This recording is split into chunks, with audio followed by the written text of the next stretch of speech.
She was given to him as an inheritance, a young virgin, in a silent pact. He received her by mistake. But when he heard her scream, he recognized a sound from the past. And by loving her, he broke a pact that would cost blood. If you love stories of love and romance, watch until the end, subscribe to the channel, and leave a comment saying where you're listening from. First time Aurora screamed, the entire manor trembled. The windows rattled in their frames, as though thunder had torn through the sepulchral silence of the Yorkshire moorlands. The scream wasn't one of pain, or perhaps it was, but not physical. It was a primitive sound, ancestral, carrying everything that had been silenced within her for 23 years. And it was that sound which made Ezra Blackwell, a man accustomed to command and silence, lose control for the first time since he'd buried his own soul alongside the mangled body of the woman he'd loved. But Aurora knew nothing of this. She knew nothing about Ezra's tragedy. She didn't know that the manor where she now slept, or tried to sleep, was a capsule of secrets, penances, and pacts made with the devil himself. She'd been sent there by a will, an inheritance from an absent father who'd never acknowledged her in life, but who, in death, had delivered her like a bargaining chip. In the documents, there was only one clause written in spidery Victorian script that seemed to crawl across the parchment. She must remain virgin until the second autumn. No one had explained why. No one had bothered to ask if she understood. Aurora had always obeyed, raised in silence within an isolated religious order in the remotest parts of Cumbria, where girls took vows of chastity, not from faith but from hereditary obligation. She'd learned that the body was a cell and the voice a forbidden weapon. She'd never known what it meant to be touched. She'd never been called by her own name with affection. And until that night, she'd never screamed. Ezra Blackwell was not a man who received visitors, much less young women. Taking Aurora in had been a technical error in his legal empire, or so he'd thought. A misplaced signature, a clerical mistake by one of the junior solicitors at his firm in Manchester.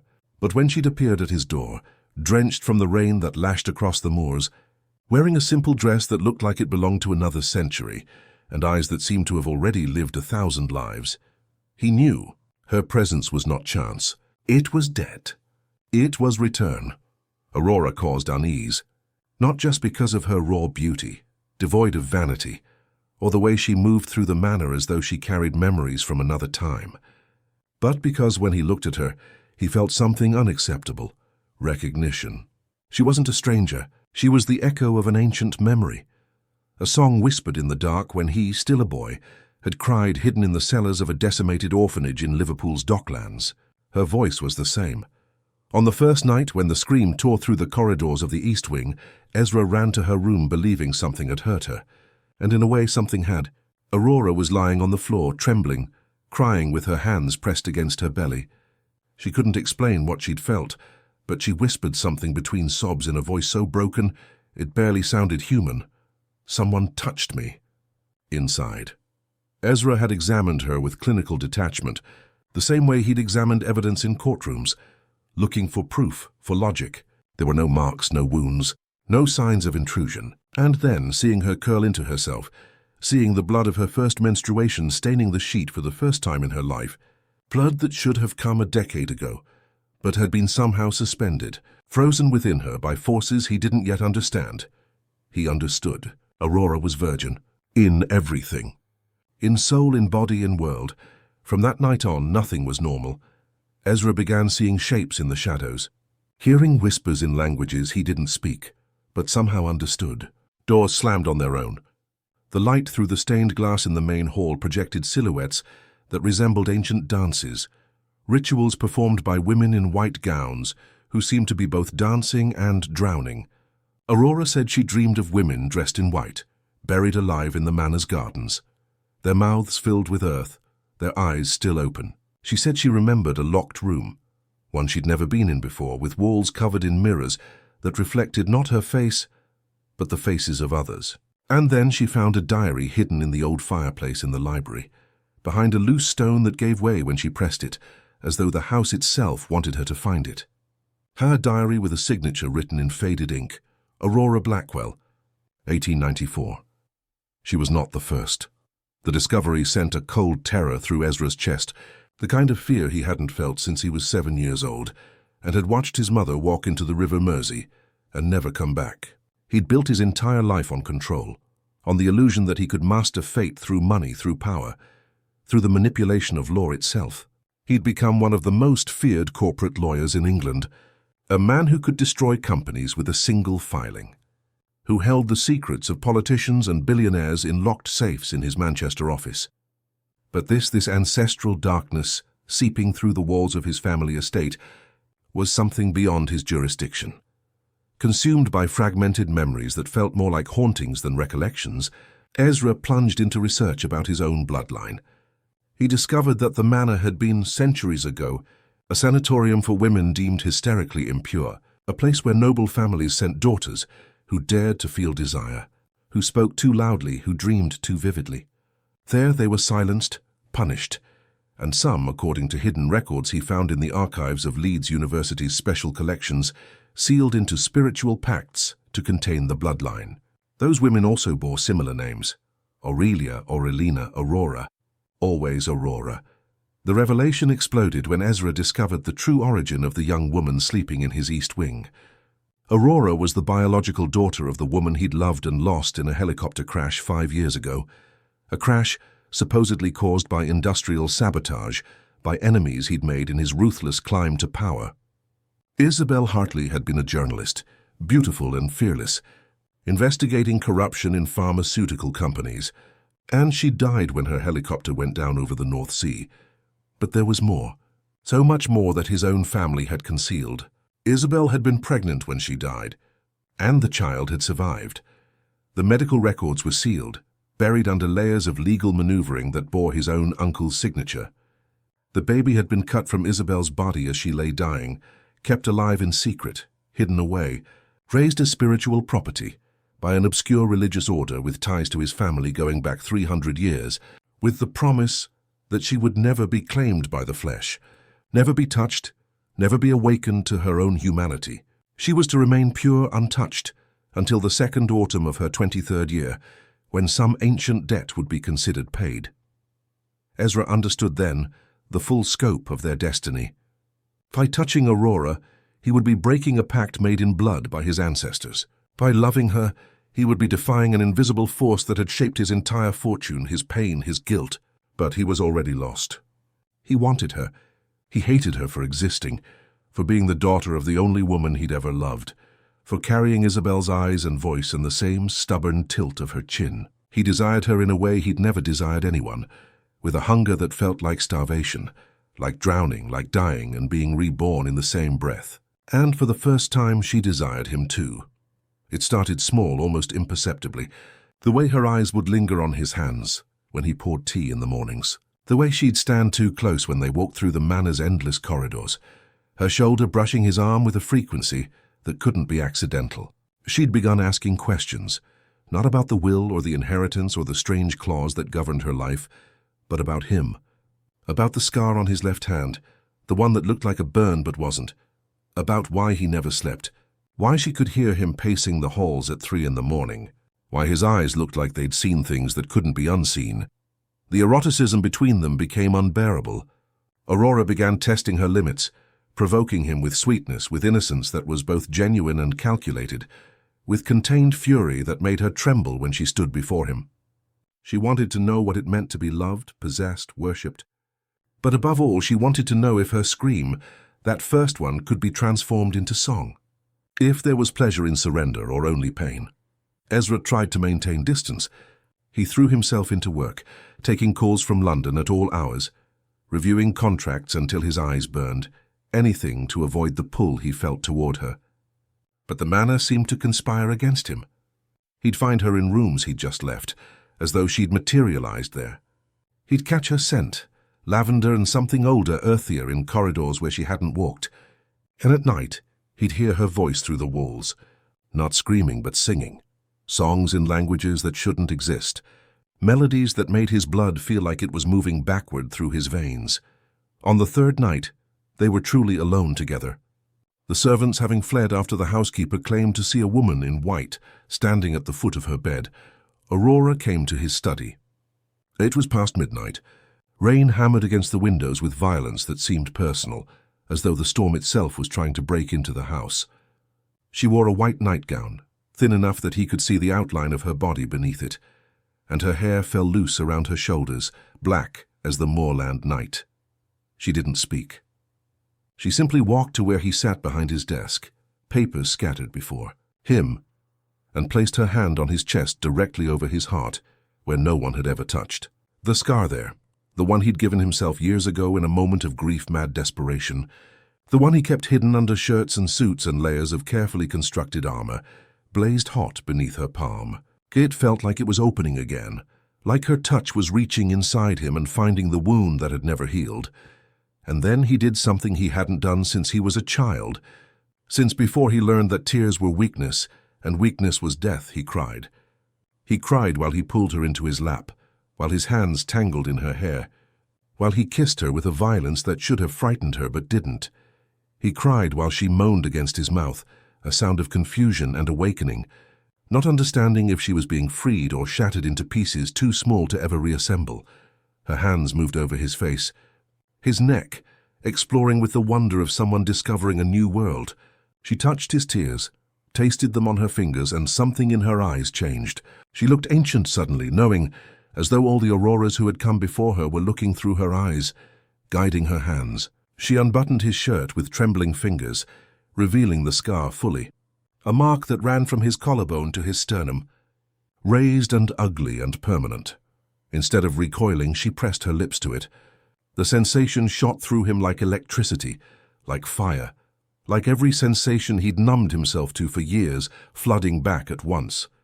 He gasped, his hands tightening on her waist, and she looked up at him with eyes that held both innocence and something far older than innocence. "Teach me," she whispered. "Teach me what this means." But he couldn't. He couldn't because he didn't know himself. He'd had lovers before, transactions of flesh that meant nothing, that left him emptier than before. This was different. This felt like falling into an abyss with no bottom, like stepping off a cliff and discovering that falling was its own kind of flight. He kissed her again, slower this time, feeling her body respond to his, feeling her arch against him with instinct she didn't know she possessed. His hands moved down her back, feeling the delicate bones of her spine through the thin nightgown, the curve where her back met her hips. She shuddered, a full-body tremor that he felt in his own bones. He wanted to stop, should stop, knew that every touch was dragging them both deeper into something neither of them could escape. But her mouth was on his neck now, her teeth grazing his skin, and the small sound she made, half whimper, half moan, destroyed whatever restraint he'd been clinging to. He stood, lifting her with him, her legs wrapping around his waist instinctively. He could feel her heat through the thin fabric, could feel her heart racing against his chest, matching his own frantic rhythm. He carried her to the leather sofa by the fireplace, laying her down with a gentleness that contradicted the hunger in his eyes. She looked up at him, hair spread around her like a dark halo, chest rising and falling rapidly, lips swollen from his kisses. She reached for him, and he took her hand, pressing it back against the cushion, pinning it there. "Not yet," he said, his voice rough. "You don't know what you're asking for." "Then show me," she said, and there was defiance in her voice, a challenge that made him want to laugh and curse at the same time. "Show me what I've been kept from. Show me what they were so afraid I'd become." He could see it then, what the Order had feared, what his family had tried to prevent. Aurora wasn't meant to remain pure because purity was holy. She was meant to remain untouched because her awakening would break something, unleash something, shatter whatever dark bargain had been struck generations ago. The women in white that haunted the manor, the Auroras who had come before, they hadn't been silenced because they were impure. They'd been silenced because they were powerful. And now, with her lying beneath him, with her pulse hammering against his palm where he held her wrist, with her eyes holding his with a fierceness that belied her supposed innocence, he understood. She was meant to burn. They were both meant to burn.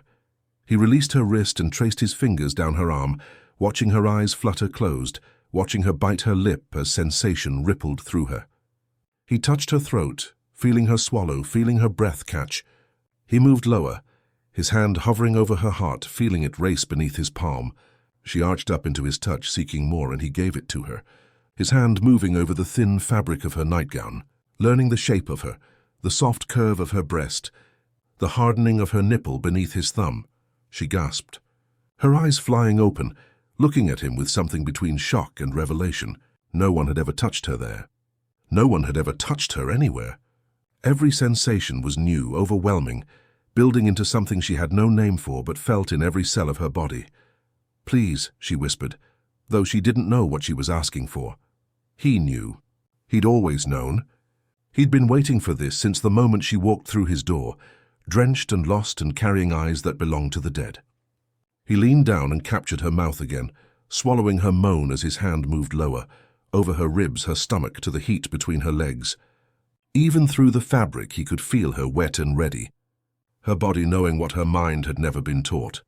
When he touched her there, she cried out, a sound that was neither scream nor song but something in between, something raw and beautiful and terrifying.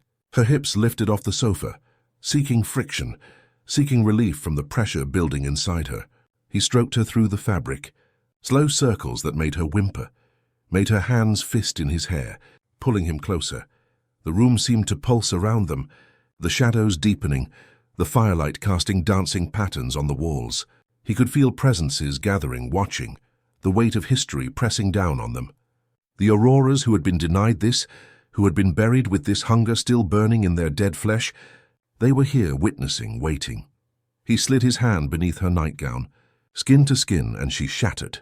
Her whole body went rigid, then convulsed with pleasure she had no framework to understand. Waves of sensation crashing through her as she cried out his name, or maybe it was just sound, wordless and ancient. He held her through it, his fingers still moving, drawing out every tremor, every aftershock, until she collapsed back against the cushions, trembling and gasping. When she opened her eyes, they were different, darker, knowing. She looked at him with the gaze of a woman, not a girl, and something in his chest cracked open. She reached for him, her hands surprisingly strong as she pulled him down to her, kissing him with a hunger that matched his own. Her hands fumbled with his belt and he caught them, stopping her. "Not yet," he said again, but this time his voice was gentle. "Not like this. Not until you understand what it means." She looked at him with frustration and confusion. "I want to understand," she said. "I want to know everything. Every touch, every sensation, everything they kept from me. I want it all, Ezra. I want it all with you." And he knew then with terrible certainty that he would give it to her, that he would damn them both if it meant seeing that awakening in her eyes, that transformation from object to subject, from property to person. Even if it destroyed them, even if the house came down around them, even if every ghost and demon rose up to stop them. But what they didn't know, what they couldn't know yet, was that the house didn't accept love. The manor demanded sacrifice. It demanded blood. And the second autumn was fast approaching. The morning after came with no gentleness. Aurora woke in her own bed, though she had no memory of how she'd gotten there. Her body felt different, humming with awareness, every nerve ending alive in a way that made even the brush of sheets against her skin feel significant. She could still feel Ezra's hands on her, the phantom pressure of his fingers, the heat of his mouth. Between her legs she ached with an emptiness that felt like grief. She found him in the conservatory, standing among the overgrown plants that no one had tended in years, staring out at the moorlands that stretched endlessly under a grey sky. He looked like he hadn't slept, his shirt wrinkled, his dark hair disheveled. When he heard her footsteps on the stone floor, his entire body tensed, but he didn't turn around. "We need to talk about what happened," she said, her voice steadier than she felt. "Nothing happened," he replied, and the coldness in his tone made her flinch. "You had a moment of confusion. It won't be repeated." She felt anger rise in her chest, hot and unfamiliar. "Liar," she said, walking closer until she could see his reflection in the glass. "I felt you. You felt me. Don't pretend it meant nothing." He turned then, and the look in his eyes was savage. "It can't mean anything, Aurora. Do you understand? You're not some woman I met at a bar. You're the daughter of the woman I loved. You're bound by a contract I don't fully understand. And every moment I spend near you, I feel like I'm being watched by things that don't belong in this world." "Then send me away," she challenged, moving closer still. "Break the contract. Let me leave." "I can't," he said, and for the first time she heard desperation in his voice. "The will stipulates you must remain here until the second autumn of your 23rd year." If you leave, the entire estate reverts to the religious order that raised you.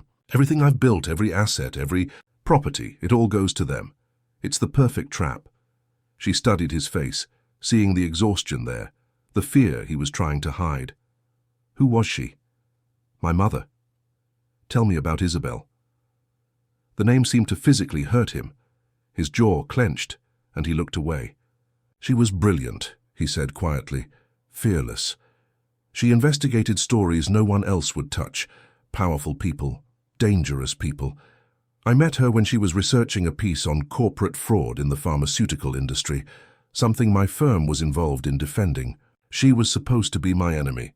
Instead, she became everything. What happened to her?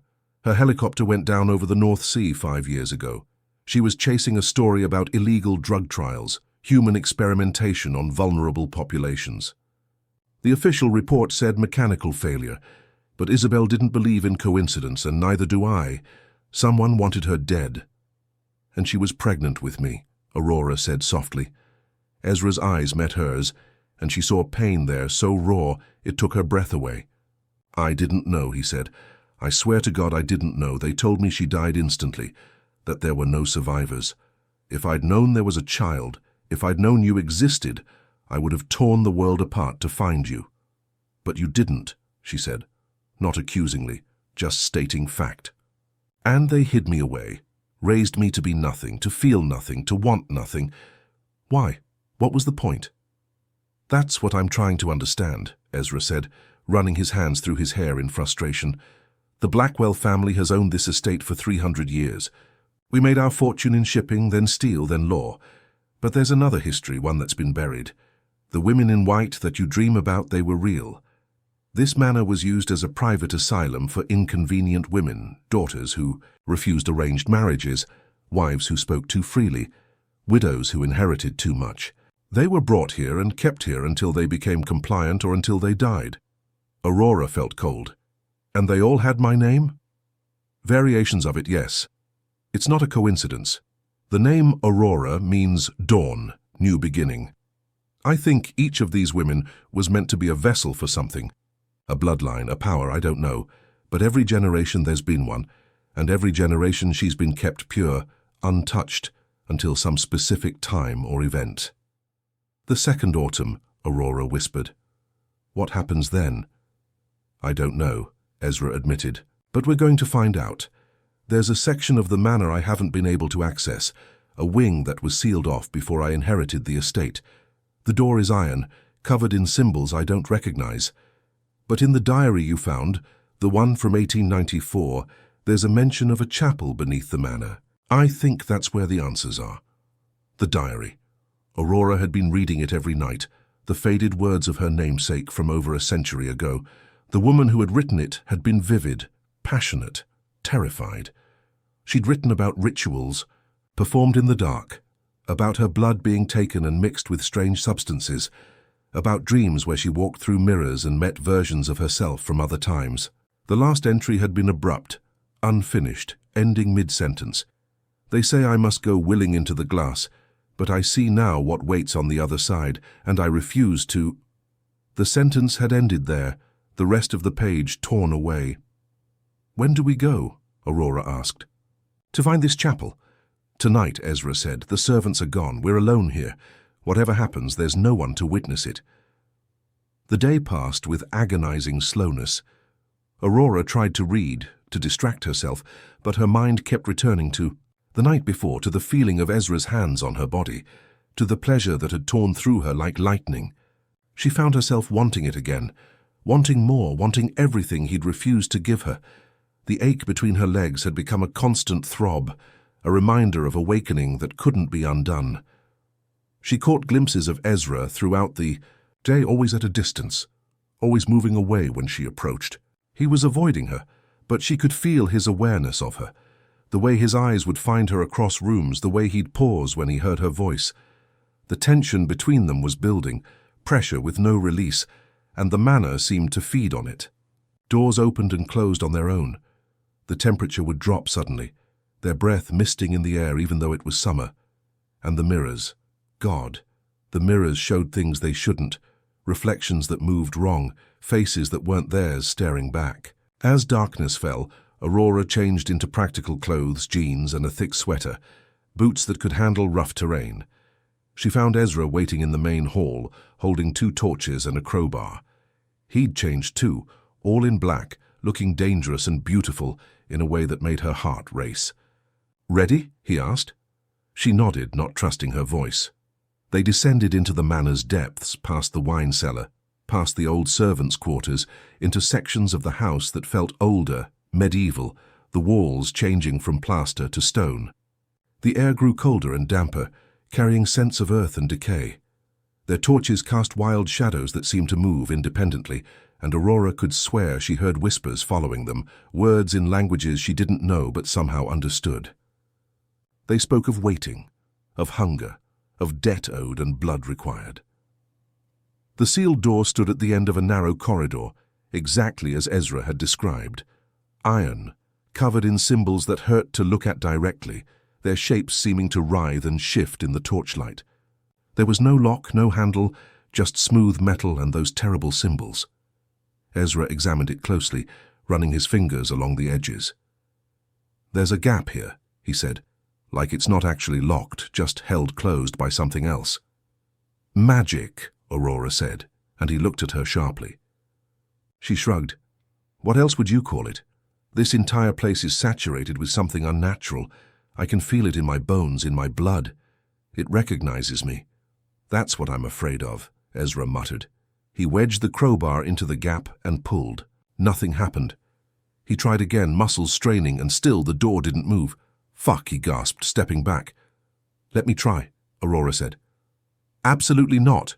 If this thing is connected to whatever happened to the other Auroras, I'm not letting you—" She placed her hand on the door, cutting him off. The effect was immediate. The symbols blazed with light, burning bright enough that they both had to shield their eyes. Aurora felt heat pour into her palm, traveling up her arm, into her chest, spreading through her entire body. The door swung open silently, revealing darkness beyond. "Jesus Christ," Ezra breathed. Aurora lowered her hand, staring at her palm. The skin was unmarked, but she could still feel the heat, the connection. "The door recognized me," she said softly. "It's been waiting for me." "Then I'm going first," Ezra said firmly, taking her hand. "And if anything in there tries to hurt you, I don't care what it is. I'm burning this entire manor to the ground." The tenderness in his voice, the protectiveness, made her chest ache. She squeezed his hand, and together they stepped through the doorway. The space beyond was vast, much larger than should have been possible given the manor's layout. It was indeed a chapel, but not like any Aurora had ever seen. The walls were covered in mirrors, hundreds of them, each one reflecting not the room. They were in but other rooms, other places, other times. She could see different versions of the chapel, some pristine and new, others ruined and overgrown. And in many of the mirrors, she could see women in white dresses, standing still, staring out with desperate eyes. "The Auroras," she whispered. At the center of the chapel was a stone altar, and on it lay a book, bound in what looked disturbingly like human skin. Beside it was a silver bowl, tarnished with age, and a knife with a blade that seemed to absorb light rather than reflect it. Ezra approached the altar slowly, his torch held high. The book was open, and when he looked at the pages, his face went white. "Aurora," he said, his voice strained, "you need to see this." She joined him, looking down at the book. The pages were covered in names, hundreds of them, written in different hands, different inks, spanning centuries. And beside each name was a date, a birth date and a death date. She found the entry from 1894 quickly.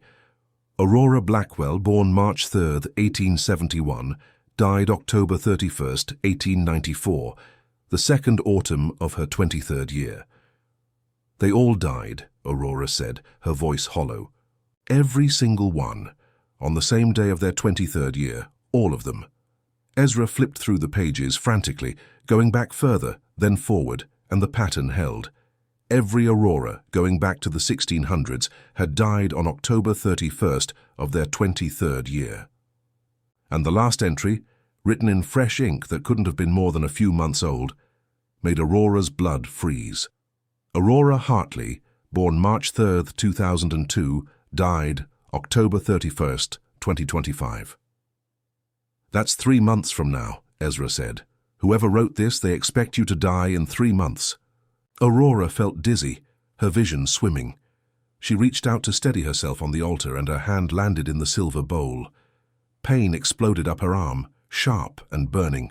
She cried out, pulling back, and saw that her palm was bleeding, sliced open by something sharp hidden in the bowl. Blood pooled in her hand, dripping down her wrist. Ezra grabbed her, pulling her away from the altar, but the blood had already fallen into the bowl. The moment it touched the tarnished silver, everything changed. The mirrors flared with light, blinding and cold. The women in white began to move, pressing their hands against the glass from the inside, their mouths opening in silent screams. And from all around them came a sound like thunder, like the earth itself splitting open. The chapel began to shake.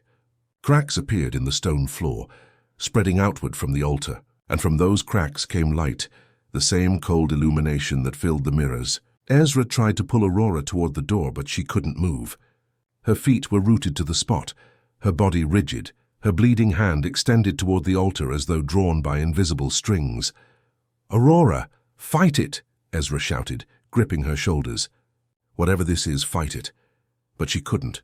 She could feel something pulling at her, something vast and ancient and hungry. It wanted her blood, her body, her soul. It wanted to complete whatever ritual had been performed on all the Auroras before her. And in that moment, standing in that terrible chapel with Ezra's hands on her, and the women in the mirrors screaming silently, she understood. The pact wasn't about purity. It was about power. The Blackwell family had made a deal centuries ago, trading the lives of women for wealth, for influence, for success. Every generation, a daughter of a certain bloodline would be born, raised in isolation, kept virgin and pure not for moral reasons, but because untouched flesh made a better sacrifice. And when the second autumn came, when she turned 23, she would be brought here. Her blood would be spilled, and her death would fuel another generation of Blackwell prosperity. "No," she said, and her voice didn't sound like her own. It was layered. Multiple voices speaking as one, all the Auroras who had died in this room. "No, I refuse." The pulling sensation intensified, becoming painful, like hooks in her flesh trying to drag her forward. But Aurora planted her feet, channeling all her rage, all the fury of a life spent silent and controlled and denied. She thought of the night before, of Ezra's hands on her body, of the pleasure that had been her own, chosen and real. She thought of Isabel, her mother, who had fought powerful people and died for it. She thought of all the women in the mirrors, who had been given no choice. "I said no," she screamed, and the chapel exploded. The mirrors shattered simultaneously, glass flying inward, but instead of cutting them, the shards hung in the air, suspended, rotating slowly. Through the broken frames, Aurora could see the women in white stepping through, emerging from whatever prison had held them. They moved toward the altar, their hands reaching for the book, for the bowl, for the symbols of their bondage. Ezra had Aurora in his arms now, having pulled her back when her feet came unstuck. He held her against his chest, his body shielding hers as the women surrounded the altar. She couldn't see their faces clearly. They seemed to shift and blur, but she could feel their anger, their pain, centuries of it, compressed into this single moment. The oldest one, the first Aurora from the 1600s, picked up the knife from the altar. For a moment, Aurora thought she would turn it on them, exact revenge on the living for the crimes of the dead. But instead she brought it down on the book, stabbing through the pages, through the names, through the record of their deaths. Once, twice, 3 times until the blade embedded in the stone altar beneath, cracking it. The bowl tipped over, Aurora's blood spilling out. But instead of pooling on the altar, it flowed upward, defying gravity, forming shapes in the air. Letters, words, sentences. A contract written in blood, the original pact made visible at last. Ezra read it over Aurora's shoulder, his grip on her tightening with every word. In exchange for prosperity unending, the Blackwell line shall provide unto the old ones 1 daughter of pure blood every generation, to be kept untouched and surrendered in her 23rd year, her life force to feed the covenant, her death to ensure the family's continued dominance. Should the sacrifice be refused, or the daughter defiled, All prosperity shall be stripped away, and the Blackwell line shall end in blood and madness. Defiled, Aurora said, and she started to laugh, a sound edged with hysteria. That's what they were afraid of. Not that I'd die, but that I'd be touched, that I'd be awakened, that I'd become someone who could refuse. Ezra understood. The moment I touched you, he said, his voice rough. The moment you felt pleasure, chose desire, the covenant was already breaking. That's why the house has been going mad. It knows. The women in white turned to look at them then, and Aurora saw their faces clearly at last. They were her, all of them. Same eyes, same bone structure, same features repeated across centuries. Different times, different circumstances, but the same soul reborn again and again into captivity. And in their eyes she saw not accusation, but approval. The first Aurora spoke, and her voice was like wind through autumn leaves. Finish it, she said. Break the chain. Be the one who survives. The chapel was collapsing around them now, stone falling from the ceiling, the floor buckling. Ezra grabbed Aurora's hand and ran, pulling her toward the door. Behind them she could hear the women singing, a sound of terrible beauty, victory and mourning entwined. They reached the corridor, stumbled through, and the door slammed shut behind them. The moment it closed, the symbols flared once more, then went dark, cracking and flaking away like ash. They ran through the manor's depths, Aurora's bleeding hand leaving a trail behind them. The entire building was shaking now, groaning like a living thing in pain. Windows shattered, walls cracked. The portraits in the halls fell from their hooks, centuries of Blackwell ancestors tumbling to the floor, their painted faces seeming to scream in rage. They burst out into the main hall just as the grand chandelier came crashing down, missing them by inches. Ezra didn't stop, pulling Aurora toward the front door out into the night. The storm that had been threatening for days had finally broken, rain lashing down in sheets, lightning splitting the sky. They ran across the grounds, not stopping until they were at the edge of the estate, where the moorlands began. Only then did they turn back to look at the manor. It stood against the storm-dark sky, windows blazing with unnatural light, and as they watched, fire began to bloom in the east wing. Not spreading from a source, but appearing everywhere at once, as though the house itself had chosen to burn. The covenant's breaking, Ezra said, his arm around Aurora's shoulders, both of them soaked through. Everything my family built on blood is being unmade. Good, Aurora said fiercely. Let it burn. Let it all burn. They stood there in the rain, watching 3 centuries of prosperity and evil turn to ash. Aurora's hand had stopped bleeding, but when she looked at her palm, she saw something that made her gasp. A mark had appeared, silvery and faint, in the shape of a crescent moon, the same mark she'd seen in the mirrors on the palms of the women in white. Ezra took her hand gently, examining the mark. What is it? I think it's proof, Aurora said. Proof that I survived, that I chose differently. The first Aurora to make it past the second autumn. You're not past it yet, Ezra said quietly. We still have 3 months. And if that book was right, if the covenant demands your death, then we fight, Aurora interrupted. We've already broken the rules. I'm not pure anymore, not in the way they meant. You touched me, woke me up, gave me pleasure they said I could never have.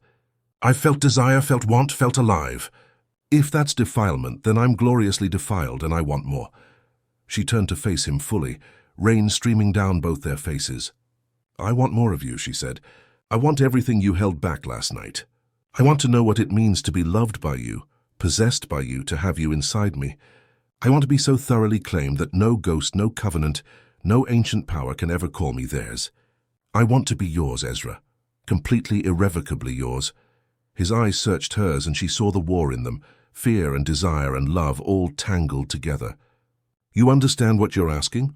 If we do this, if I take you fully, there's no going back. The covenant will come for us with everything it has. We might not survive. I don't care, Aurora said.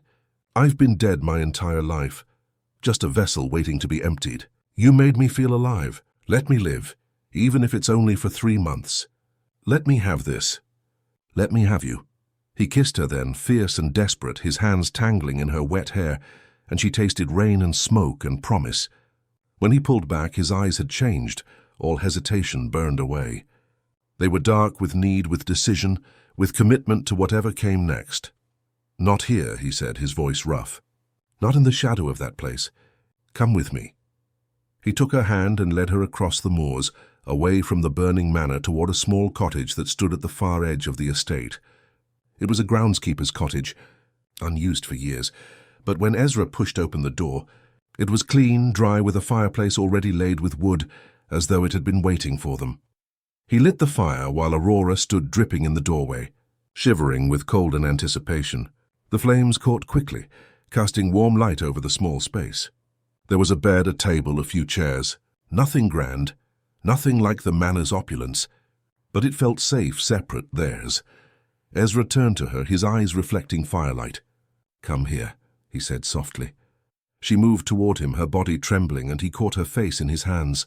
"You're freezing," he said, and began unbuttoning her soaked sweater. She let him undress her.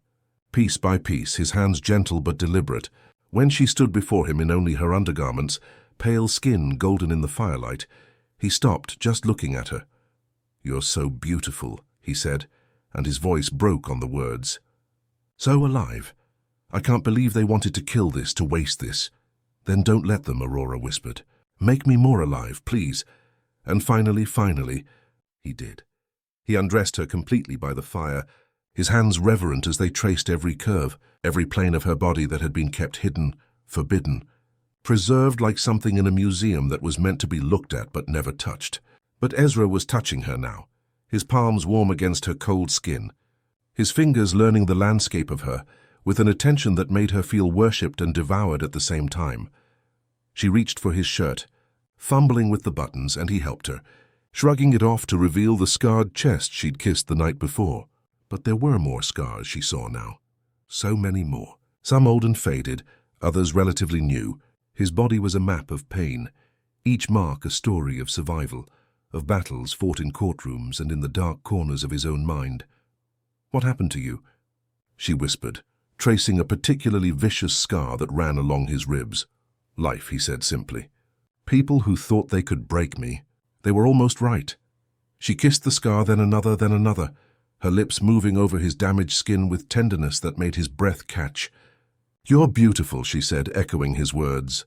"Every broken part of you is beautiful." He groaned, pulling her up to kiss her mouth, and she felt his hands slide down her back to cup her bottom, lifting her.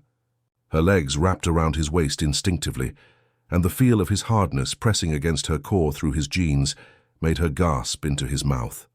She'd never felt anything like this ache that was both pleasure and pain, this desperate need to be filled, completed, claimed. He carried her to the bed, laying her down on the rough blankets, and she watched as he removed the rest of his clothing. When he stood before her naked, she couldn't look away. He was magnificent, all lean muscle and controlled power, and the evidence of his desire for her was unmistakable, jutting proudly from the nest of dark hair at his groin. She'd never seen a man naked before, had only vague ideas from whispered conversations she'd overheard in the religious order, but nothing had prepared her for the reality of him. He saw her staring and smiled, a real smile that transformed his usually severe face. "Nervous?" he asked. "Yes," she admitted, "but I want this. I want you." He climbed onto the bed, covering her body with his, and the sensation of skin against skin, the weight of him pressing her into the mattress, made her moan. He kissed her deeply, thoroughly, his tongue sliding against hers, teaching her the rhythm of intimacy. His hand moved between them, finding her breast, kneading gently, his thumb circling her nipple until it peaked hard against his palm. She arched into his touch, her body knowing things her mind had never learned. His mouth left hers to trail down her throat, her collarbone, until he reached her breast. When he took her nipple into his mouth, sucking gently, she cried out, her hands fisting in his hair. The sensation was overwhelming, shooting straight to the ache between her legs, making her hips buck upward, seeking friction.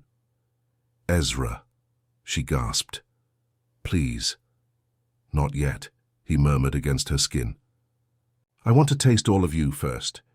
I want to know every sound you make, every way your body responds. I've waited too long for this to rush it." His mouth moved lower, kissing across her ribs, her stomach, the jut of her hip bone. She tensed when she realized where he was heading, her thighs pressing together instinctively.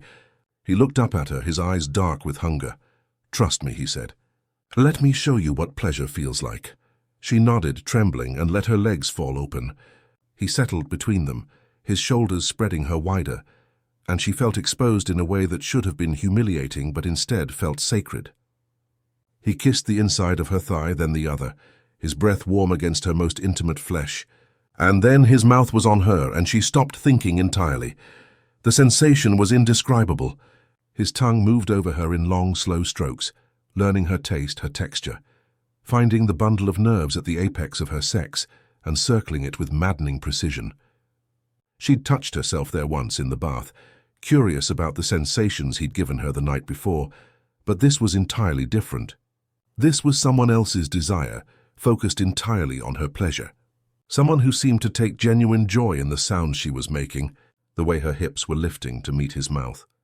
He slid a finger inside her, and the intrusion made her tense, but he gentled her with his voice, with the continued attention of his tongue, until she relaxed enough for him to add another finger. He moved them slowly, carefully, stretching her, preparing her, and she felt pressure building inside her higher and tighter than before. "That's it," he murmured against her flesh. "Let go, Aurora. Let me feel you come apart." She did, shattering with a force that made her scream, her whole body convulsing as waves of pleasure crashed through her. He didn't stop, drawing out every tremor, every aftershock, until she was sobbing with oversensitivity, pushing at his head weakly. He crawled back up her body, kissing her, and she tasted herself on his tongue, musky and strange and intoxicating. His hardness pressed against her entrance, and she felt a moment of fear. He was big, and she was untried, and the fingers that had stretched her seemed impossibly smaller than what was pressing against her now. Ezra must have felt her tension because he paused, cupping her face. "We can stop," he said, though the strain in his voice betrayed how much it was costing him. "We don't have to do this tonight." "No," she said firmly. "I want this. I want you inside me. I want to know what it feels like to be yours completely." He kissed her again deeply, and she felt him begin to push inside. The pressure was intense, bordering on painful, and she gasped against his mouth. He stopped immediately. "Breathe," he instructed. "Relax, I'll go slowly." She tried, forcing her muscles to unclench, and he pushed in another inch. It burned, stretched, felt impossibly full, even though she knew he wasn't fully inside yet. Tears leaked from the corners of her eyes, and he kissed them away, whispering endearments against her temple, telling her how beautiful she was, how brave, how perfect. "More," she managed to say. "All of you."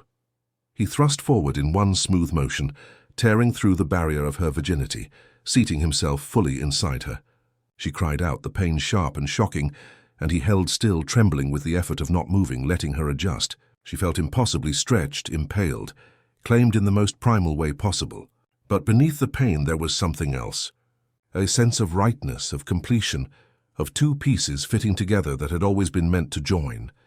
The pain began to fade, replaced by a different sensation, a fullness that made her shift her hips experimentally. Ezra groaned, his arms shaking where they held his weight off her. "Can I move?" he asked, his voice strained. "Yes," she whispered. He withdrew slowly, almost all the way out, and she felt every inch of him sliding against her inner walls.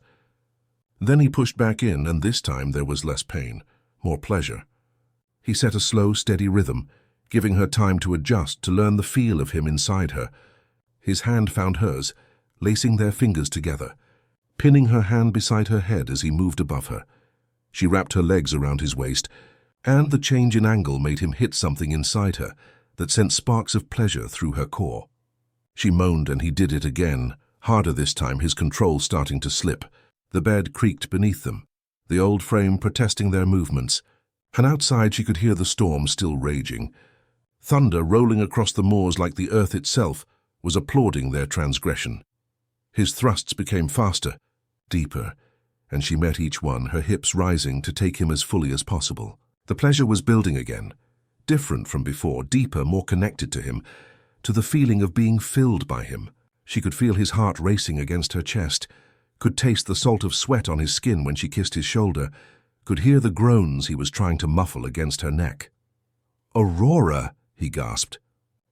I need, come inside me," she said, not knowing where the words came from, but knowing they were right. "Fill me, mark me, make me yours." He thrust deep one final time, and she felt him pulse inside her, felt the warmth of his release flooding her. The sensation pushed her over the edge again, and she came with him, their cries mingling as they shattered together. He collapsed on top of her, both of them trembling, gasping for breath, hearts hammering against each other. After a long moment, he rolled to the side, taking her with him, staying joined with her. They lay tangled together, his hand stroking her hair, her face pressed against his scarred chest. She could feel the evidence of what they'd done, the ache between her legs, the wetness on her thighs that was blood, and his seed mixed together. She should feel ashamed, guilty, ruined.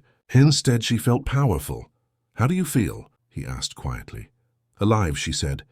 "For the first time in my life, I feel completely alive." He tightened his arms around her. "I love you," he said, and the words sounded like they'd been torn from somewhere deep inside him. "I know it's too soon. I know we barely know each other.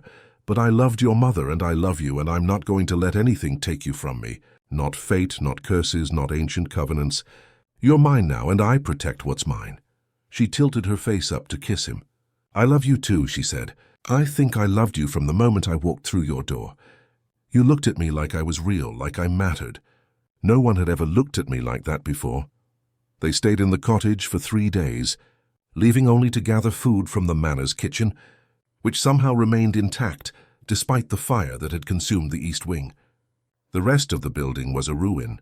The west wing collapsed, the roof caved in, but the kitchen stood untouched, as though even the Covenant's destruction had practical limits.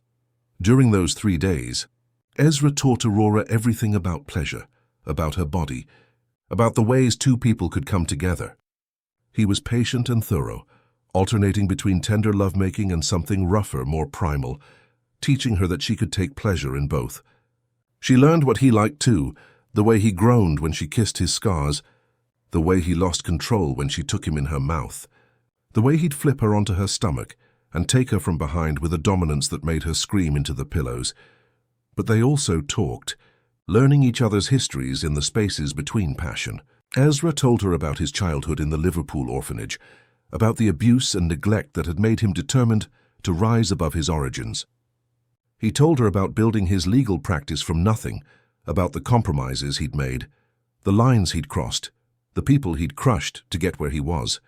He told her about Isabel, about how she'd been the only person who'd ever seen past his defenses, who'd loved him not despite his darkness but including it. Aurora told him about the religious order, about the silence and the cold and the constant sense of wrongness, of being raised for a purpose she didn't understand. She told him about the visions she'd had as a child, dreams of other Auroras, other lives, that the sisters had beaten out of her, calling them demonic. She told him about the day the lawyer had come to tell her about the inheritance, about how she'd felt both terror and hope at the prospect of leaving. On the 3rd night, as they lay together watching the fire burn low, Aurora asked the question that had been haunting her. "What happens now? We broke the covenant, but I'm still meant to die in 3 months. Does breaking it change that?" Ezra was quiet for a long moment. "I don't know," he admitted. "The book said that if the sacrifice was refused, or the daughter defiled, the Blackwell line would end in blood and madness." "Well, you're definitely defiled." He said it with dark humor, his hand sliding possessively over her hip. "And my family line effectively ends with me.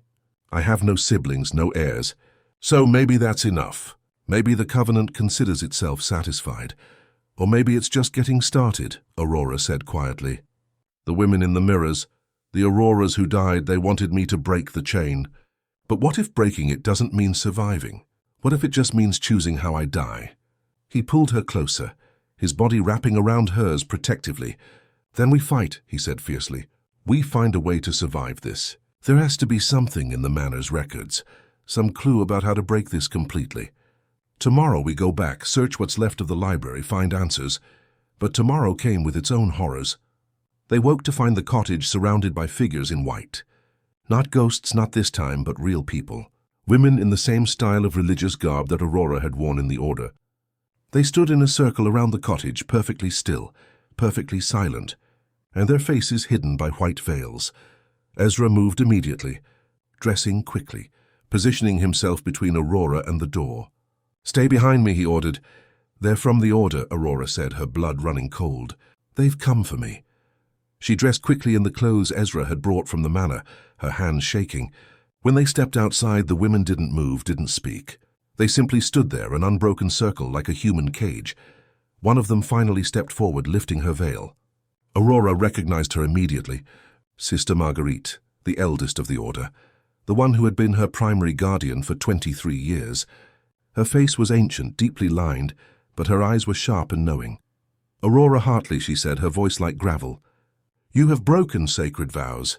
You have defiled yourself with this man. You have violated the covenant that kept you safe." "Safe?" Aurora laughed bitterly. "You call what I had safe? I was a prisoner. A sacrifice waiting to happen." "You were chosen," Sister Marguerite said, "blessed to serve a higher purpose. The Blackwell fortune has funded our order for 300 years. We have saved thousands of girls, given them shelter, education, purpose, all bought with the willing sacrifice of one daughter per generation." "Willing?" Aurora's voice rose.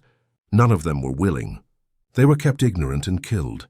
That's not sacrifice, that's murder." "The covenant required purity," Sister Marguerite continued as though Aurora hadn't spoken. "But you have let yourself be corrupted. The man beside you has damned you both. When the second autumn comes, you will not die cleanly as the others did. The old ones will take their due in pain and suffering. They will make an example of you both." Ezra stepped forward, his voice deadly calm. "I'm a lawyer, sister. I've dealt with bullies and extortionists my entire career. Your threats don't scare me. This covenant, whatever it is, was made without Aurora's consent. It's invalid. And if your old ones want to try to take her, they'll have to go through me first." Sister Marguerite smiled, and it was a terrible thing. "You misunderstand, Mr. Blackwell. We are not here to take her. We are here to witness. The old ones require an audience for what comes next. The breaking of a covenant is not a simple thing. There are consequences, rituals that must be observed. The second autumn approaches, and when it arrives, the reckoning will come. We will be here to watch you both burn." She lowered her veil and stepped back into the circle. As one, the women turned and began to walk away, moving across the moors in perfect synchronization, like a flock of white birds taking flight. Within minutes, they had disappeared over the horizon, leaving Ezra and Aurora alone with the smoking ruins of the manor in the distance. Aurora was shaking. "They know," she said. "They know what we did. They're going to let it happen. Are they going to watch me die?" Ezra pulled her into his arms. "No," he said firmly. "We're not waiting for them to come for us. We're going on the offensive. I know people, Aurora. Powerful people who owe me favors. Researchers who study the occult. Historians who specialize in ancient contracts. We're going to find a way to break this completely. Not just violate it, but destroy it. And we're going to do it before October 31st. They spent the next weeks in a frenzy of research. Ezra called in every favor he had, bringing experts to what remained of the manor. Historians pored over the surviving records, translating documents that dated back to the 1600s. Occult researchers examined the chapel ruins, taking samples of the symbols, trying to understand the nature of the power that had been invoked. What they discovered was worse than they'd imagined. The covenant wasn't just a contract between the Blackwell family and some abstract force. It was a literal binding, a magical construct that had been woven into the family bloodline itself. Every Blackwell-born carried it in their DNA, a genetic marker that tied them to the agreement.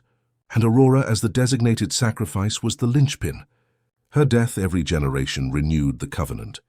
Fed it power, kept it strong. But there was a loophole. One of the researchers found it in an obscure grimoire from the 1700s. If the sacrifice refused her role and survived past the designated time, if she lived when she was meant to die, the covenant would have no choice but to break completely. But surviving was the challenge. The old ones, whatever they were, would send everything they had to ensure the sacrifice was made on time. "So we just have to keep you alive past October 31st, Ezra said, as though it was simple. "We can do that. We'll go somewhere they can't find us, somewhere protected." But Aurora had been reading the diary again, the one from 1894, and she'd found something the researchers had missed. A passage written in the margin in different ink, added later. She showed it to Ezra, her finger tracing the faded words. "The covenant feeds on death, but it can also be starved. If the sacrifice offers something of greater value than her death, The old ones must accept the trade. The previous Aurora had tried. She'd offered her silence, her obedience, her eternal service. It hadn't been enough. What could be more valuable than a life? Ezra asked. Aurora looked at him, at the man who had awakened her, loved her, taught her what it meant to be human. She looked at her own hands, at the crescent mark on her palm that proved she'd survived the chapel. And she understood. A life willingly given is valuable, she said slowly. But a life willingly lived might be worth more. What if I offer them not my death, but my voice, my story? The Covenant wants sacrifice, wants blood and suffering and silenced women. What if I give them the opposite? What if I tell everyone what happened here? Expose the Order, the Blackwell family crimes, everything. Make it impossible for this to ever happen again. Ezra stared at her. You want to go public? I want to make noise, Aurora said fiercely. The old ones thrive on secrets, on silence, on hidden deaths no one questions. But if I survive and speak, if I make sure everyone knows about the Covenant, about the murdered women, about the religious order that enabled it, then the power structure collapses. No more silence, no more complicity, no more sacrifices, because there will be no more order to provide them. It was brilliant and terrifying in equal measure. Ezra immediately began making calls, reaching out to journalists, investigators, anyone who might be interested in a story about generational murder and occult contracts hidden in plain sight. Aurora began writing her testimony, every detail of her life in the Order, every revelation about the Covenant, every name she could remember. But as October approached, strange things began happening again. Aurora would wake with marks on her skin, symbols carved in flesh that healed within hours, but left her weak and shaking. She heard voices calling her name, trying to lure her out of the cottage at night. The moors themselves seemed to shift, paths changing, leading her in circles when she tried to walk to town. Ezra never left her side. He watched over her while she slept, held her when the nightmares came, fed her when she was too weak to feed herself. His love became a tangible thing, a shield against the darkness pressing in on them. And she loved him more desperately with each passing day, knowing their time might be finite, that October 31st was approaching like an executioner's blade. 3 days before the deadline, the manor burned again. This time it wasn't contained to one wing. The entire structure went up in flames, burning with an intensity that couldn't be natural. They watched from the cottage as 300 years of Blackwell history turned to ash. And in the flames, Aurora swore she could see faces, all the ancestors who had participated in the Covenant, screaming as their legacy died. When the fire finally burned out, nothing remained but the chapel ruins. The iron door still stood, blackened but intact, the symbols on it glowing faintly even in daylight. We have to go back in, Aurora said. Before the 31st. Whatever ends, this has to happen there. Ezra didn't argue. He'd learned to trust her instincts, the way she seemed connected to the Covenant in ways even she didn't fully understand. They gathered supplies, weapons, though they didn't know what good a crowbar would do against supernatural forces, and Aurora's written testimony sealed in waterproof containers to be delivered to journalists if they didn't survive. On October 30th, the day before the second autumn's end, they descended into the chapel one final time. The door opened at Aurora's touch, and they stepped into a space transformed. The mirrors had regenerated, whole again, and in each one stood an Aurora. Not reflections, but the actual women, alive somehow in those glass prisons. The altar had been rebuilt as well, pristine stone with the silver bowl and black knife waiting. But there was something new. A second bowl placed opposite the first, and standing between them was a figure Aurora recognized from old photographs Ezra had shown her. Isabel, her mother. "Hello, darling," Isabel said, and her voice was warm, loving, everything Aurora had never known. "I've been waiting for you." Ezra's entire body went rigid beside Aurora. "Isabel," he breathed, and the name came out broken, disbelieving. "But you're dead. I saw the helicopter. I identified your body." The woman who looked like Isabel smiled sadly. "You saw what they wanted you to see," she said. "What the Covenant required you to see. I didn't die in that crash, Ezra. Not entirely. When they cut Aurora from my dying body, the old ones gave me a choice, true death, or existence as a guardian until the Covenant was fulfilled. I chose to stay. I chose to watch over my daughter, even if she never knew I existed. Aurora felt tears streaming down her face. You've been here the whole time? Watching me suffer in that order? Watching them prepare me for slaughter? Isabel's expression crumbled with anguish. I couldn't intervene directly. The terms were clear. I could only observe, only wait until the moment when you entered this chapel for the final time.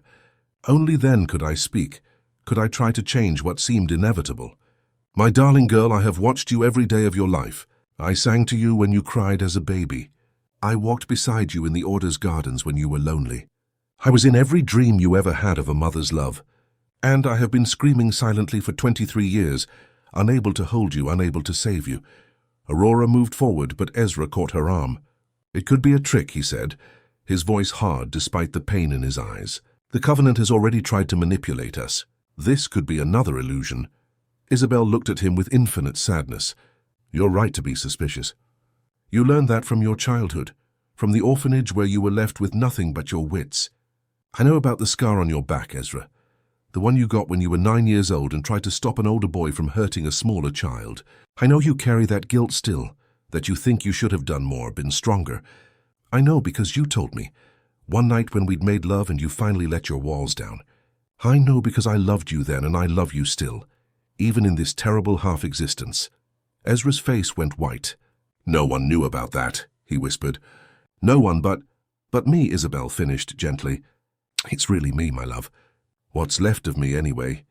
Aurora pulled free from Ezra's grasp and moved to her mother, stopping just short of touching her. Are you real? She asked. Can I touch you? I'm real enough, Isabel said. But touching me will cost you. Everything in this chapel has a price. That's the nature of the Covenant. Nothing is free, nothing is simple. Even a mother's embrace must be purchased. What's the price? Aurora demanded. Time, Isabel said. Each moment you spend touching me is a moment subtracted from your life. The Covenant measures everything in balance. Life for death, pleasure for pain, love for loss. If you embrace me now, you might die before midnight tomorrow. You might not survive long enough to break the Covenant. Then I won't touch you, Aurora said, though every fiber of her being screamed to throw herself into her mother's arms. Tell me instead how to end this. You've watched for 23 years. You must know how to break it completely. Isabel turned to the altar, to the 2 bowls waiting there. The Covenant was made in blood and must be unmade in blood, she said, but not death blood. Not the blood of an unwilling sacrifice. It requires the blood of choice, of transformation. The first bowl represents the old Covenant, the deaths of all the Auroras who came before. The second bowl is empty, waiting. It represents possibility, the future that could be. Aurora approached the altar, studying the bowls. What do I have to do? You must fill the second bowl with your blood willingly, Isabel said, but not as a sacrifice, as a declaration. You must speak your truth, your story, everything you've learned and felt and become. And you must do it while giving your blood freely, not as payment, but as proof that you are alive, that you choose to be alive, that no ancient power can take that choice from you. Ezra moved to Aurora's side. How much blood? He asked sharply. How much will it take? Isabel's eyes were sorrowful. Enough to be dangerous, enough that she might not survive it. The Covenant demands its due one way or another. But if she can stay conscious long enough to speak her truth, if her voice remains strong even as her body weakens, the balance shifts. Life becomes more powerful than death. Choice becomes more powerful than fate. No, Ezra said flatly, there has to be another way. I won't let her bleed out on that altar like every Aurora before her. This is different, Aurora said quietly, her hand finding his.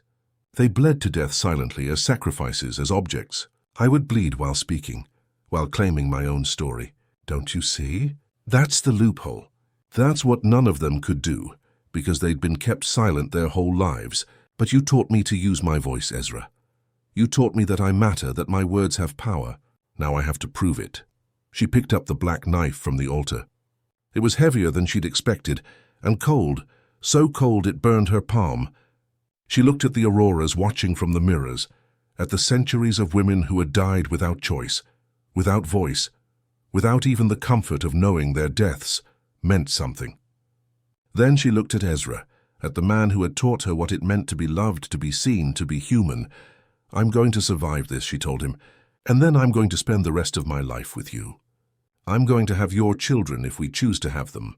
I'm going to grow old and grey and wrinkled, and I'm going to die eventually like everyone does, but on my own terms, in my own time, not because some ancient power decided I was convenient currency.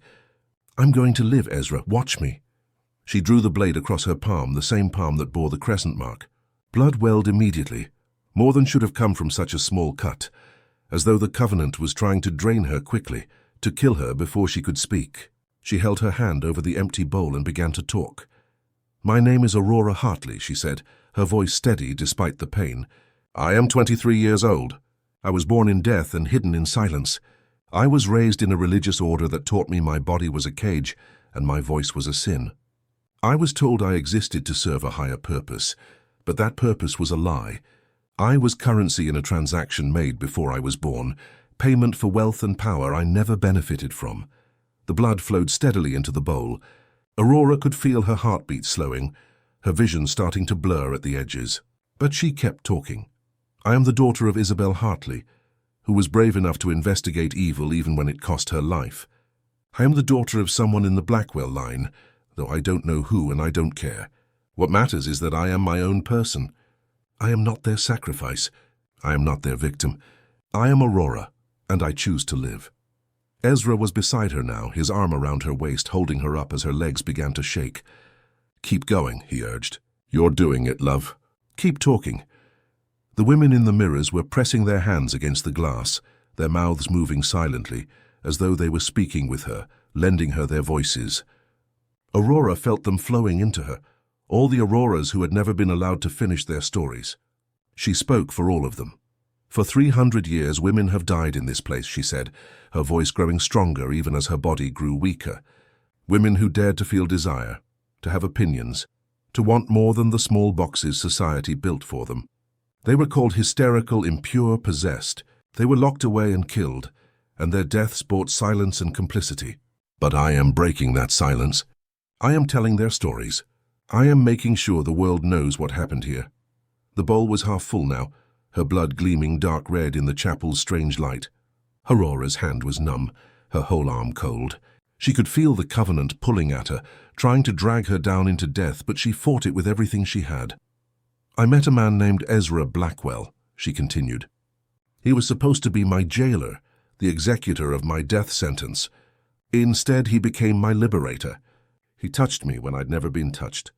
He taught me that my body could feel pleasure, that intimacy could be beautiful, that love was not weakness but strength. He saw me as human when everyone else saw me as property. And he loved me knowing it would cost him everything." Ezra's grip on her tightened. His face was wet with tears, but his voice was fierce when he spoke. "I would do it again," he said. "Every choice, every touch, every moment. You're worth more than every fortune my family ever accumulated. You're worth more than my own life." The blood was flowing slower now, Aurora's heart struggling to pump. She could feel herself fading, the edges of the world going grey. But the bowl was almost full and she had more to say. "The Covenant says I must die," she gasped out. "But I refuse. I refuse to be another silent death. I refuse to let my story end in this chapel. I refuse to let the Old Ones or the Blackwell family or anyone else decide my worth, my purpose, my fate. I am Aurora Hartley, and I claim my own life. I claim my own body. I claim my own future." The last drops of blood fell into the bowl, and it was done. Aurora collapsed, but Ezra caught her, lowering her gently to the stone floor. Her hand was still bleeding sluggishly, and he pressed his own hand to it, trying to staunch the flow. Her eyes were closed, her breathing shallow, her skin pale as the women in white who had haunted the manor. Isabel knelt on her other side, and Aurora felt her mother's presence like warmth, despite the cold spreading through her body. "You did it, darling," Isabel whispered. "You spoke your truth. Now the Covenant must answer." The chapel began to shake. The bowls on the altar started to glow, the first one filled with the blood of past sacrifices, burning with dark red light. The second filled with Aurora's freely given blood, burning with white light. The two lights spiraled upward, intertwining, and where they met there was a sound like glass shattering across infinite dimensions. The mirrors exploded. But instead of shards falling, the glass dissolved into light, and the women trapped inside stepped out into the chapel. They were solid now, real, no longer ghosts or echoes but fully formed. They surrounded the altar, each one placing her hand on it, and Aurora felt their power flowing into her. All the stolen lives, all the silenced voices, all the denied possibilities converging into this single moment. The old ones manifested then. Aurora couldn't look at them directly, her mortal eyes unable to process their true forms. But she felt them, vast intelligences that existed outside time, feeding on patterns, on repeated sacrifices, on the energy of despair and resignation. They had sustained themselves on the Blackwell Covenant for centuries, and now they were furious at being denied. But they were also bound by their own rules. They had accepted the terms of the Covenant, which meant they had to accept the consequences of its breaking. Aurora had offered her blood willingly, but she had not offered her death. She had filled the bowl with life, with choice, with voice, and that changed everything. The Covenant cannot be sustained, Isabel said, and her voice had changed, became layered with all the Aurora voices. The sacrifice refuses. The blood is given freely, not taken. The terms are violated. The old ones must release their claim.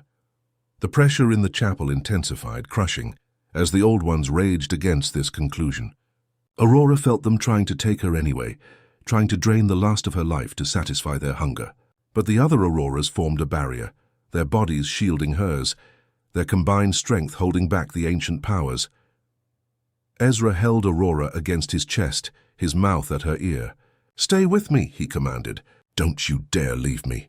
We're going to walk out of here together. We're going to have our life together. Stay with me, Aurora." She wanted to. God, she wanted to. But she was so cold, and it would be so easy to just let go, to drift away into the darkness. Her mother was here, after all. Maybe death wouldn't be so terrible if Isabel was there. But then she thought of everything she'd never done. She'd never seen the ocean. She'd never tasted wine. She'd never danced, never sung aloud, never laughed until her stomach hurt. She'd never woken up on a lazy morning beside Ezra and made love slowly, tenderly, with all the time in the world. She'd never grown old, never seen what kind of woman she'd become given the chance to actually live. And she'd promised.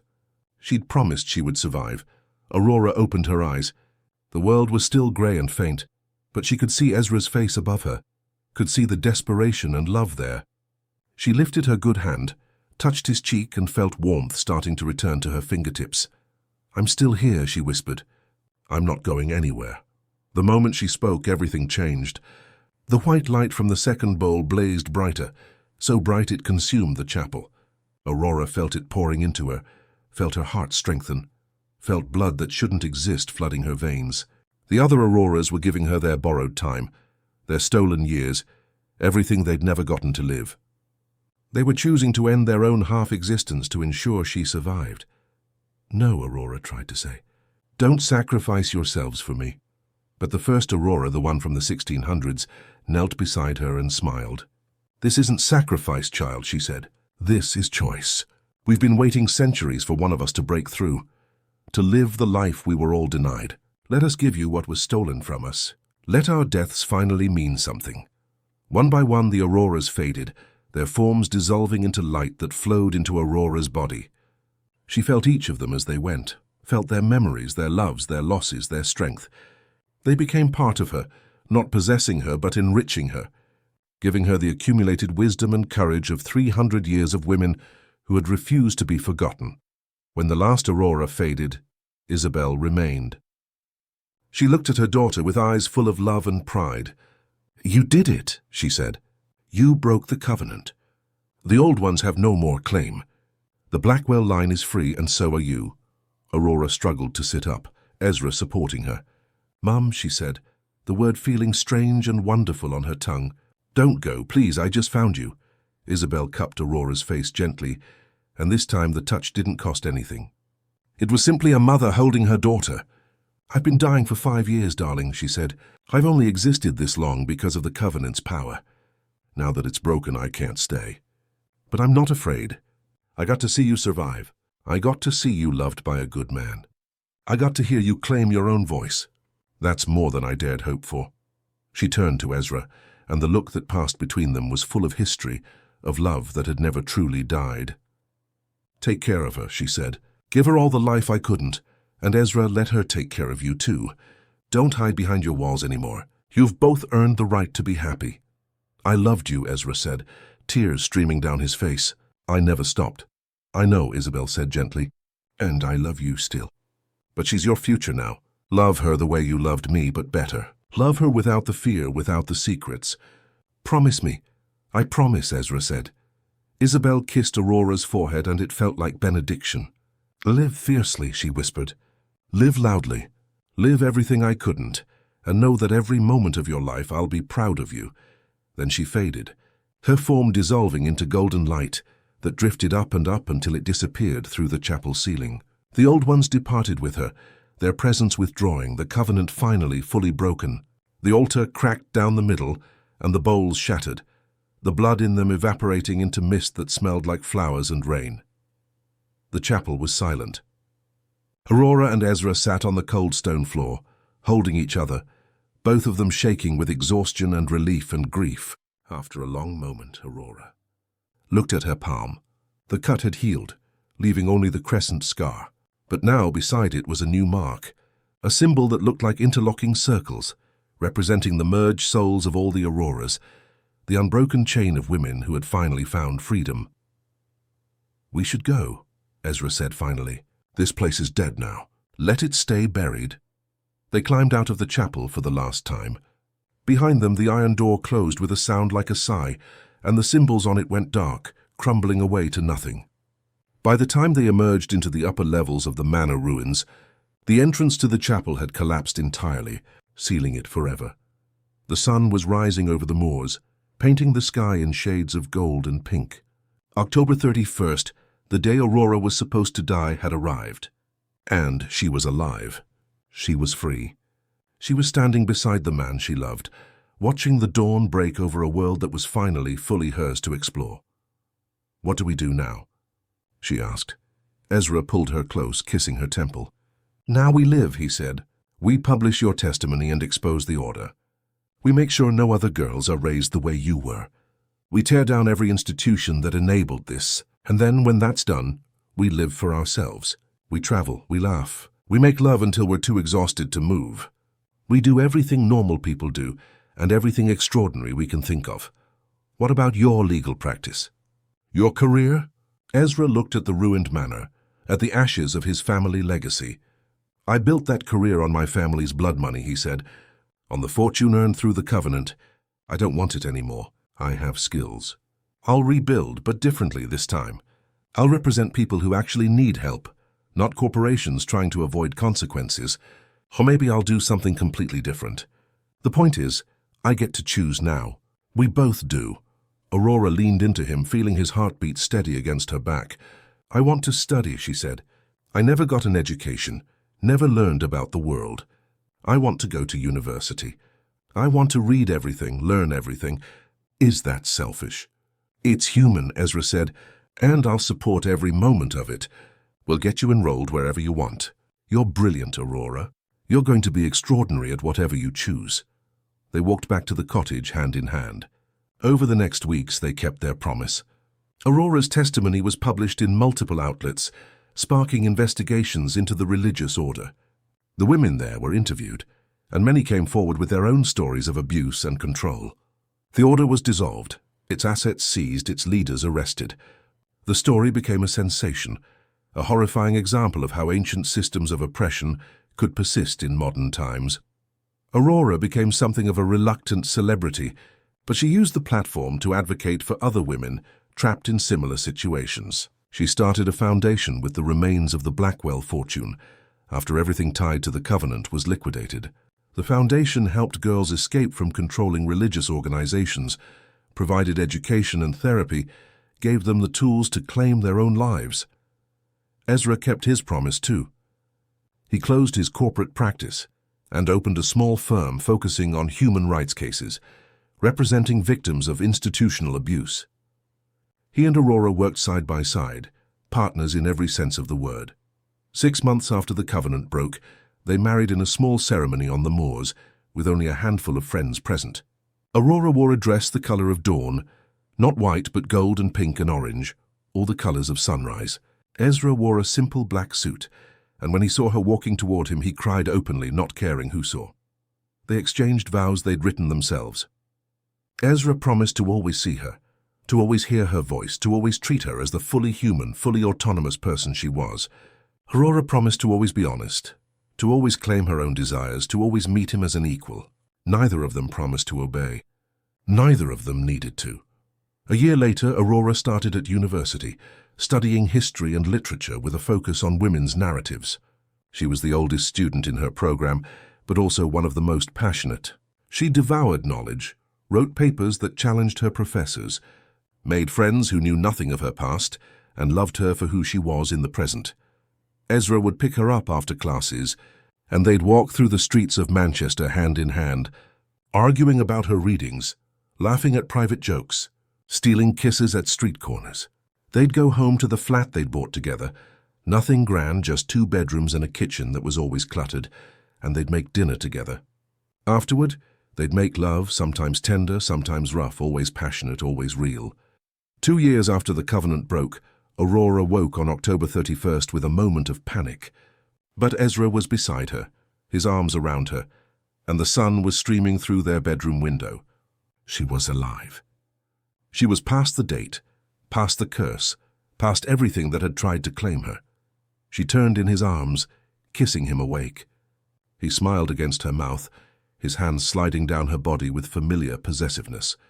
"Happy Death Day," he murmured, dark humor in his voice. She laughed, the sound free and joyful. "Happy Life Day," she corrected. They spent the day deliberately, intentionally alive.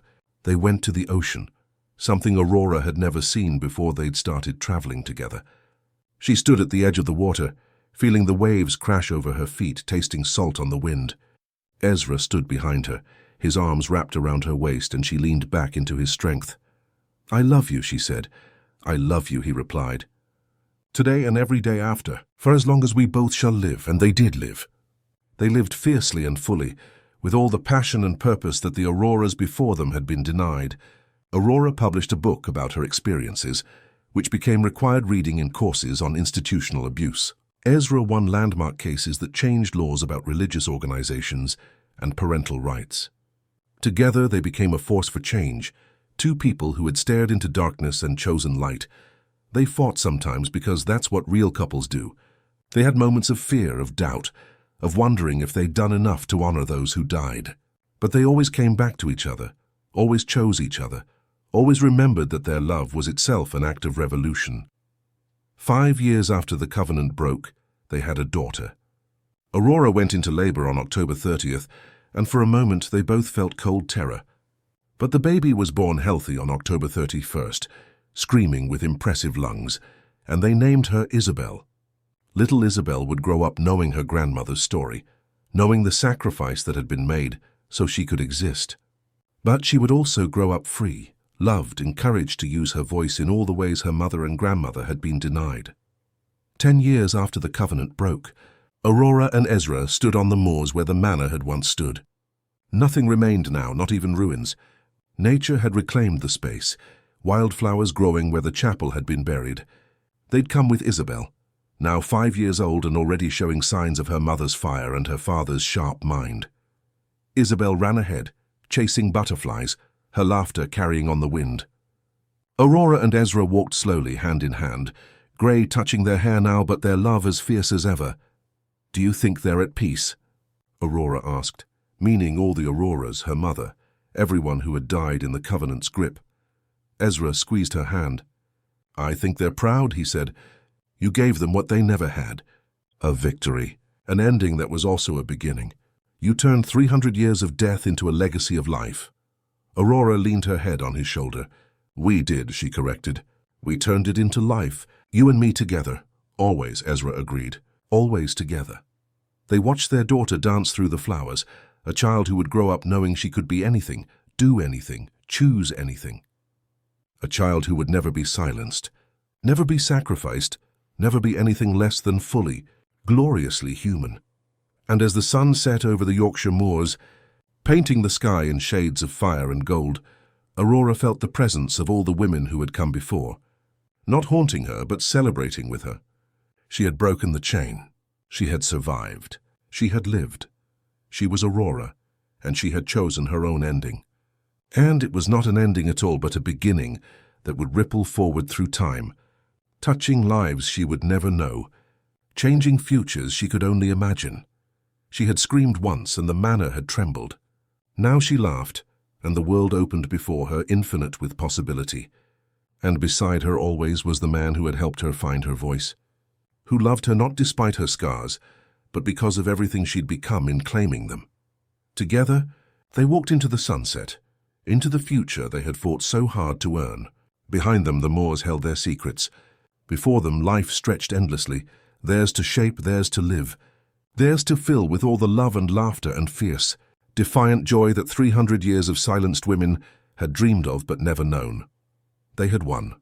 Not just survival but life, not just freedom but purpose, not just love, but the kind of love that transforms, that heals, that refuses to be broken by any force in heaven or earth. And that at last was enough.